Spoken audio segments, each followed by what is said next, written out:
Serangan militer Amerika Serikat ke Venezuela pada akhir 2025 hingga awal 2026 adalah episode konflik regional di Amerika Latin.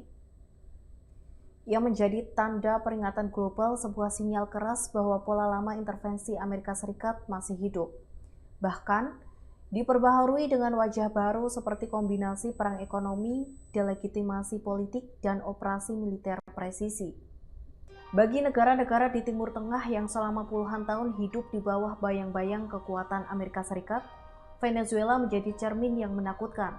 Soal tentang bagaimana sebuah negara berdaulat dapat dihukum, dikepung, lalu diserang atas nama keamanan global. Sebelum ledakan konflik terbuka, tekanan Amerika Serikat terhadap pemerintahan Nicolas Maduro telah meningkat secara bertahap dan sistematis. Ini bukan strategi spontan, melainkan eskalasi terencana. Pertama, kampanye militer anti-narkotika. Dengan dalih memerangi perdagangan narkoba dan narkoterorisme, Amerika Serikat memperluas operasi militernya di Laut Karibia dan Pasifik Selatan. Kapal-kapal yang dituduh membawa narkotika diserang dari udara. Venezuela dan banyak analis independen melihat operasi ini bukan sekedar penegakan hukum, melainkan blokade militer terselubung, cara baru untuk menekan Caracas tanpa menyebutnya sebagai perang. Kedua, delegitimasi politik. Pemerintahan Donald Trump secara sepihak menyatakan rezim Maduro sebagai Foreign Terrorist Organization atau FTO. Langkah ekstrim yang biasanya ditujukan pada kelompok non-negara seperti Al-Qaeda atau ISIS. Lebih jauh, Amerika Serikat menaikkan hadiah bagi informasi yang mengarah pada penangkapan Maduro hingga 50 juta dolar Amerika Serikat. Dengan langkah ini, seorang presiden negara berdaulat secara efektif diperlakukan sebagai buronan global. Ketiga, perang ekonomi total.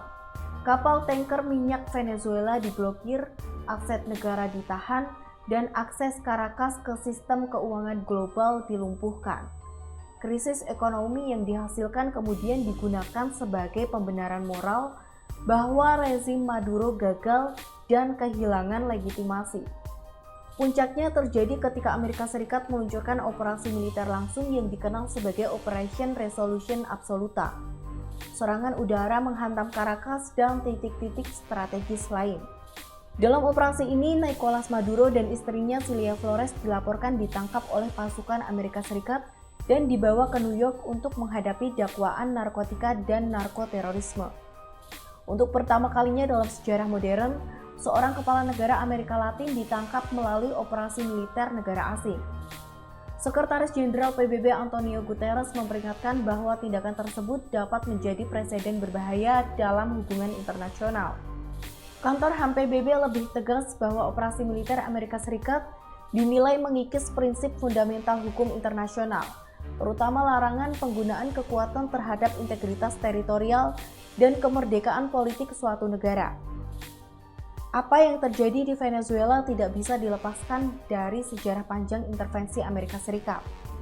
Amerika Latin sejak lama diperlakukan sebagai halaman belakang Amerika Serikat sesuai doktrin Monroe. Dari Guatemala tahun 1954, Kuba 1961, Chili 1973, hingga Panama 1989.